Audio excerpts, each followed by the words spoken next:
Parce que maintenant, on va faire des crédits photos. C'est une table des matières particulière pour les crédits photos, mais qui vont indiquer juste ici le nom des photos et sur quelle page elles se trouvent. Bon, vous allez sur la page 2, par exemple, où on a notre chien qui danse la polka russe ou je ne sais quoi. Comment ça s'appelle, cette danse russe? C'est pas polka du tout. C'est pas polka du tout? Non. Alors, rien n'est sélectionné. Vous allez dans Édition, dans Page Table des matières. Vous allez dans Page Table des matières.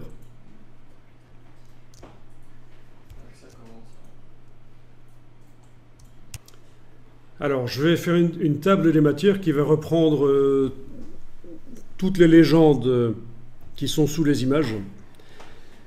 Alors, dans InDesign, il est possible de faire plusieurs tables des matières, mais il faut qu'elles utilisent un style différent. Et pour l'instant, c'est le style par défaut. Vous voyez, si je fais une table des matières en utilisant le style par défaut et puis qu'après j'essaie de faire une table des matières qui me liste les titres et les sous-titres du document, ça va foirer. Sauf qu'il faut enregistrer le style en fait. Donc j'enregistre le style. Oui, il faut d'abord faire quelque chose ici avant de pouvoir enregistrer le style. Donc on va d'abord mettre au point la table des matières ici. Donc quels sont les styles de paragraphes qui vont servir, qui vont être inclus dans la table des matières? Ben, ça va être le style légende sous les images. Vous cliquez sur Ajouter ici. Donc en faisant ça, en sélectionnant le nom de style de paragraphe qui s'appelle Légende sous les images et en cliquant sur Ajouter, vous indiquez ce qui va servir à faire la table des matières en fait. Alors, dans ce cas-ci, les entrées, les différents noms d'images dans la table des matières vont utiliser le même style, Légende sous les images. Mais vous allez voir qu'après, si vous choisissez ça, quand on fera l'autre grosse table des matières, ça va complètement faire foirer les choses. Ça. Mais donc, dans ce cas-ci, je pense qu'on peut utiliser le même style de paragraphe.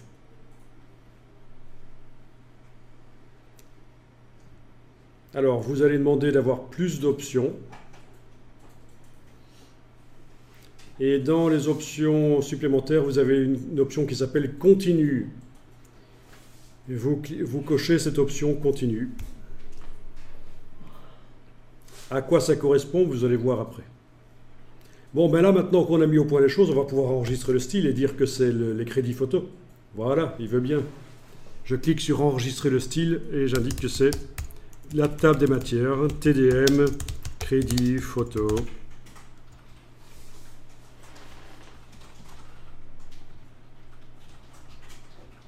OK. Vous avez ça? Pas de problème? Vous avez ajouté le style légende sous les images. Vous avez coché l'option Continue, que vous avez fait apparaître en cliquant sur plus d'options. Le numéro de la page va être après l'entrée. On va indiquer ici 2 points, page, voilà, espace. Donc ça, c'est ce qui sera avant le numéro. 2 points, page et un espace. Même entre les 2 points et page, il n'y a pas d'espace. On pourrait mettre un espace ici aussi, voire même un espace insécable s'il veut bien aller nous le prendre. Oui, espace insécable.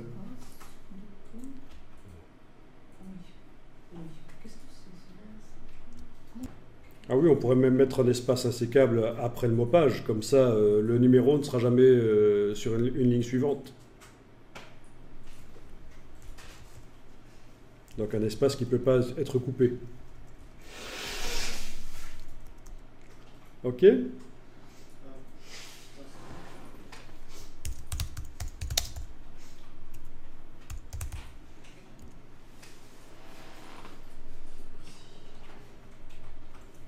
C'est pas vraiment des crédits photo parce que c'est pas l'auteur qui est indiqué dans les légendes, mais c'est pas grave.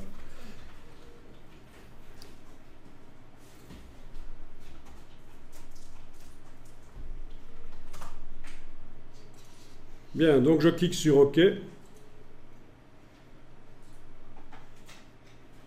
Et voilà la table des matières, je la trace.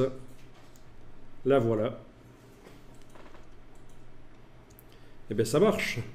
Ouais, mais voulez-vous... Oui, pour ce qui est de la question sur le texte indexé, répondez oui. Et donc voilà, c'est une table des matières avec les crédits photos. Bon, on a très peu d'images, mais si vous aviez 500 images, vous auriez une table des matières qui fait toute une page. Et vous avez vu qu'il y a la possibilité de la mettre par ordre alphabétique. C'était une des options, si nécessaire. Alors, quel est le style de paragraphe qui est appliqué là-dessus? Ben oui, on avait dit, hein, c'est le style de paragraphe le même que celui qui est sous les images. C'est le style de paragraphe légende sous les images. Bah oui, normalement, je dois marquer toutes les photos que t'as fait. Il manquerait seulement... Ok, ben donc ça fait ce que ça doit faire. Ça indique ancienne gravure de dragon.jpg, page 20. Page 20. Voilà.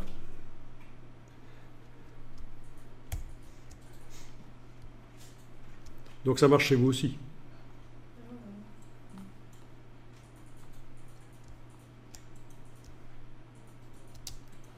Oui. On n'avait pas encore fait le rechercher remplacer ici, donc il a pris les points JPEG.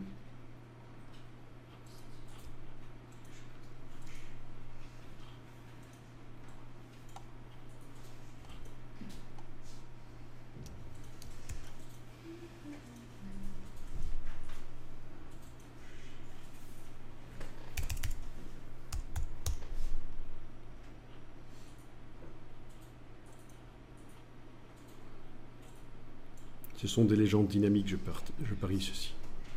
Ce sont encore des légendes dynamiques et c'est pour ça que ça ne marche pas. Le rechercher et remplacer ne marche pas sur ces trois-là. Bon, ça fait vraiment partie des plus dans InDesign. Si vous connaissez ça, si vous savez que ça existe, si vous arrivez à le refaire, quitte à tester un peu, c'est génial parce que ça automatise vraiment. Quand vous faites des catalogues, ça automatise des choses. Et on aime bien automatiser les choses.